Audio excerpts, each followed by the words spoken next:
I want you to stop trying to learn all the things simply for the sake of hoarding knowledge for comfort. Try learning new skills and then putting what you learn into practice right away, because at the end of the day, you can only really learn through doing anyway.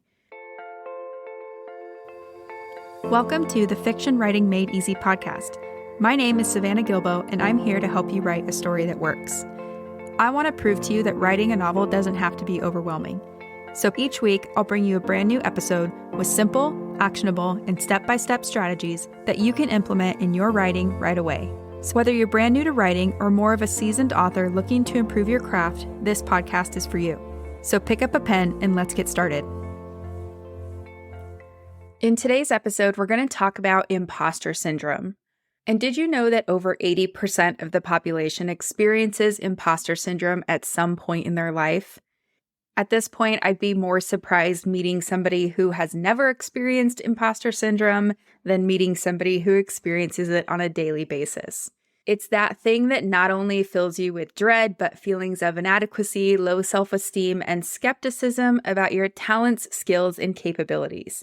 And if left unchecked, it may even lead to you sabotaging your own hard work and giving up on your dream of writing a novel. So in today's episode, I want to peel back the layers of imposter syndrome and really talk about it.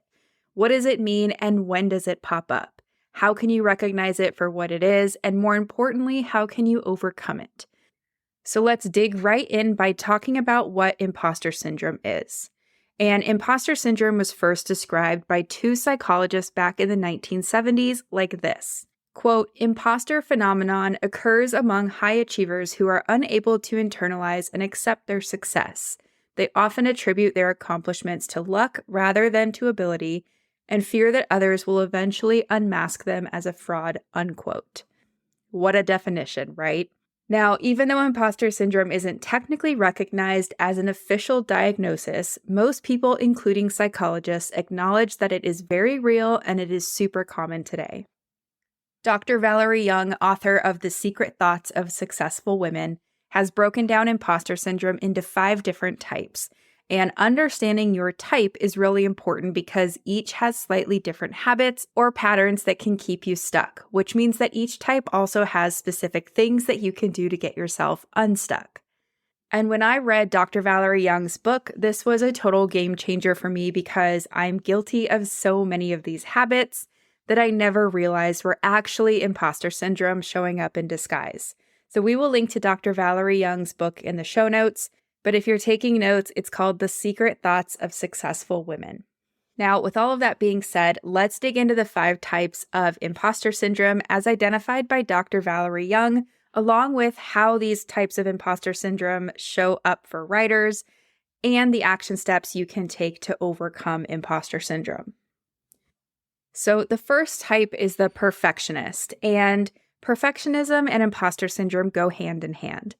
Perfectionists will often set extraordinarily high goals, standards, and expectations for themselves, and then when they fail to reach those goals or expectations, they experience major self-doubt and feel like they might actually be a total fraud.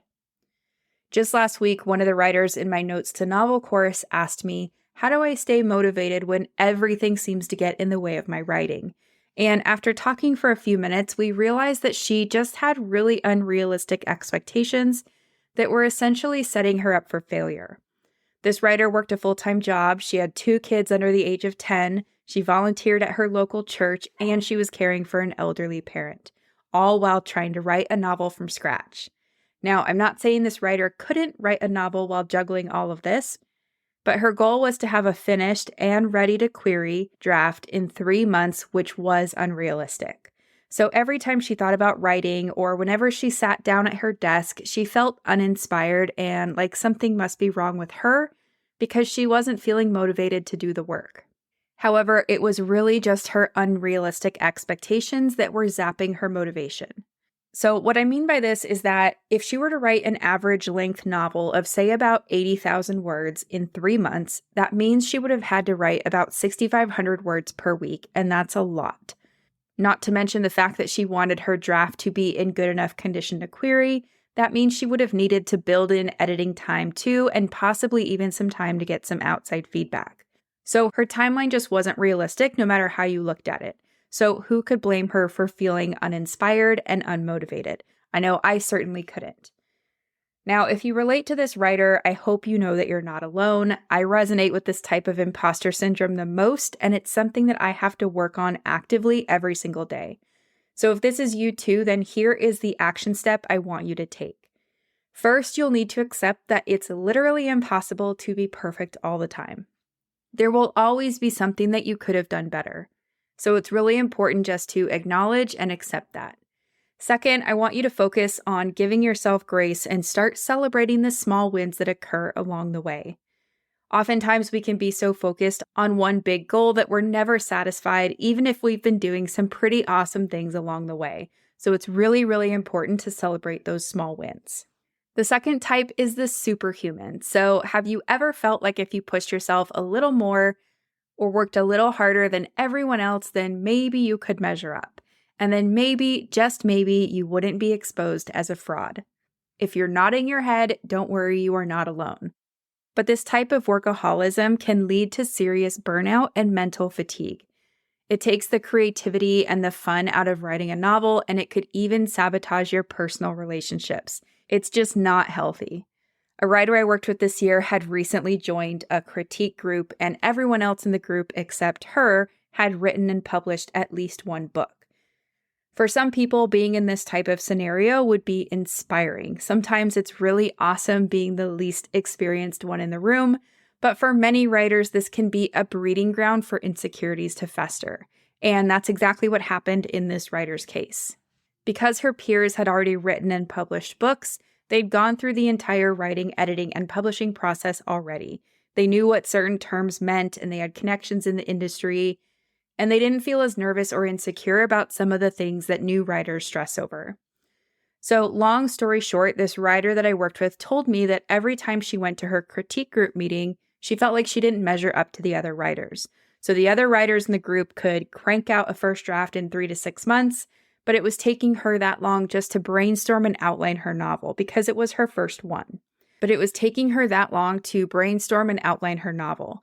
And instead of running her own race, she tried redesigning her schedule and getting up early and staying up late to write at the same pace as the other writers in the group. And no surprise, she burned herself out pretty quickly doing this. Now, if you can relate to this writer, again, you're definitely not alone, but here's an action step that you can take to start combating this type of imposter syndrome. First, stop comparing yourself to other writers. Yes, we're all guilty of this from time to time, and in a sense, it is a little bit normal. But when your sense of validation comes directly from how you think you measure up to others, you're never, ever going to feel good enough. Instead, you need to learn how to be confident in your abilities and where you're at right now. No one expects a newbie writer to have the same skill level as a seasoned pro, so let off the gas a little and let yourself grow without the insane and unrealistic pressure. Type number 3 is the natural genius. These type of imposters set their internal bar ridiculously high, just like perfectionists. But the difference is they don't just judge themselves based on their ridiculous expectations. They also judge themselves based on getting things right on the first try. So if they can't master something immediately, then that's when they start to feel like an imposter. And this is another one I feel like many writers can relate to. So many of us start out expecting to produce a draft that matches the quality of the books we read, but this is super unrealistic. The books we read are someone else's finished product. They've gone through multiple rounds of editing, and they've had multiple sets of eyes looking over them to make sure they're as cohesive and as perfect as possible. It's a totally unfair comparison, but we do it anyway. A writer I worked with recently was so scared to move through her first draft without knowing everything about her fantasy world. She would show me pages from her favorite stories and say things like, "See this? How did that writer know how to plant a clue about this thing that would matter later? I don't even know how to think about this stuff this early on in the process." And she would feel so bad about herself because to her, it seemed like her writing would never compare. But again, she was comparing her draft in its early stages to someone else's finished product. It was not a fair comparison. So long story short, I was able to finally encourage this writer to just keep going and to trust that she would figure out how to plant all the clues and foreshadow things once she got to the end of her draft. And so she did. She finished her draft and she was so surprised at how much of a difference it made in her ability to go back through her messy draft and do all those things she saw in other books. So if you can relate to this writer, I have an action step for you. First, I want you to challenge yourself to try new things. One of the biggest faults of this type is being afraid to try new things out of fear of failure or getting it wrong. So the best thing you can do to overcome it is to feel the fear but do it anyway. This is a mantra I have on a sticky note by my desk. Feel the fear and do it anyway. And if you try this, just know it's not going to feel good or natural the first time or maybe even the first dozen times, and that's okay. But I do want you to stop playing small out of fear of striking out. You won't hit any home runs if you don't try, right? Type number 4 is the soloist, and the soloist goes through the entire writing process alone. They believe that asking for help means that they're a fraud or a phony who has no clue what they're doing. So in other words, they are independent to a fault. These types of writers will refuse help or input from others even when they need it in fear of being thought of as incompetent. And oh gosh, I relate to this one a little bit too. It's so hard to ask for help sometimes, right? I feel like writers have this extra hard too because our stories are so personal that sometimes it's not just about feeling incompetent. We also don't want to feel judged. And then B, writing is kind of a solo activity in general. But it's super, super hard to grow and to become a better writer in a silo. I know this for a fact because nearly every writer who comes to me for help has tried going at it alone, usually for years and years, and they've finally grown so frustrated and sad that they haven't manifested their big, beautiful writing dream that they just need help. And asking for help ends up being less uncomfortable than going another year of not publishing their story. But also, I'm a writer too, so I really know how this feels firsthand. I also know how it feels to get feedback and to get help, and I'll tell you that I'm never, ever going to do it alone again. It's just not worth the time and the frustration when you could reach out for help, improve your skill set, and accomplish your goals. So if you can relate to this, if you think you're a soloist, here is an action step for you. First, I want you to try asking for help. You might need to give yourself a little pep talk first, and that's okay, but just remember that there's no shame in asking for help. You don't know what you don't know.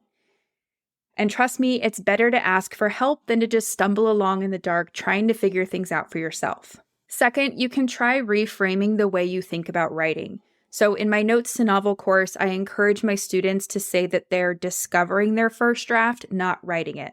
And that word discovering just takes some of the pressure off the process. You can also remind yourself that just like a toddler learning to walk, you're learning to write a novel. You would never reprimand a child for messing up or not doing things perfectly when they're learning to walk, right?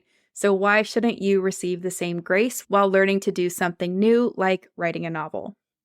Type number 5 is the expert.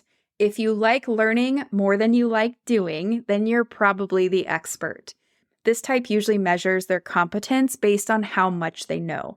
And typically they put off starting anything until they know all there is to know, out of fear of being exposed as inexperienced or unknowledgeable. This type is a little similar to the soloist and the natural genius, but instead of feeling like you're not a quote-unquote real writer, unless you can do it on your own, that's more of the soloist, or like you have to get everything right on your first try, that's the natural genius. The expert likes to collect information as a kind of armor against failure. So these writers think that if they just read another craft book or sign up for another training or rewrite the opening chapter for the billionth time, then maybe, just maybe, they will have all the knowledge needed to write a perfect novel. Last year, I worked with a writer who wanted a manuscript evaluation of their story because he felt like something wasn't working, but he didn't know what.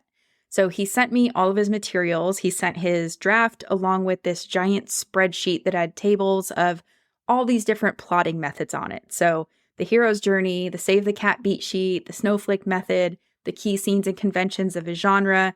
I mean, you name it, and he probably had it on his spreadsheet. So when he sent all of this to me, he also said in his email, my story doesn't match all of these different plotting templates, so should I just give up? Does this mean that my story is fundamentally broken and I've done something completely wrong? And my answer was no, of course not. So I read his draft, and long story short, his story was actually fine. It was a very normal first draft that needed some things removed and other things clarified. His story was actually really interesting, but he couldn't see the forest for the trees. He had spent so long collecting all the information about all the different methods that it was almost his downfall. So he almost gave up on his story because of it. Like this writer, we tend to do a lot of things to convince ourselves that our self-doubt has merit. And in this writer's case, he used all the different plotting methods as a way to quote-unquote prove that he wasn't good enough or smart enough to figure things out. And thank goodness he asked for help and for a second opinion because, like I said, his story was actually really enjoyable. It just needed a little more work, as most first drafts do. So if you can relate to this writer, I have an action step for you.